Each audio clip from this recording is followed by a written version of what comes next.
Hey guys, welcome back to TechMan. Today, let me show you how to join Corps in MU Dark Epoch.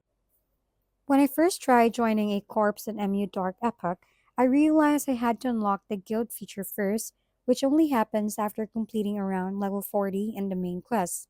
It was actually pretty quick, less than an hour or of normal gameplay, and suddenly the guild option popped up at the bottom right corner of my screen. Now from there, I will browse through existing corps, looking for ones actively recruiting. Many advertise on the server itself or even on communities like Discord or Reddit, so it's worth checking those out if you want a more active group.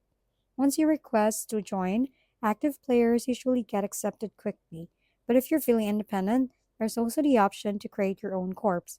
You'll need a guild establishment scroll, which can be earned or purchased with Garnet jewels, and then you can design your banner, colors, and blueprint before inviting others. It's surprisingly fun to set it all up and see your new guild come to life. If we've been helpful, kindly give us a thumbs up and don't forget to hit the subscribe and bell button for more contents. For any questions and suggestions, comment down below.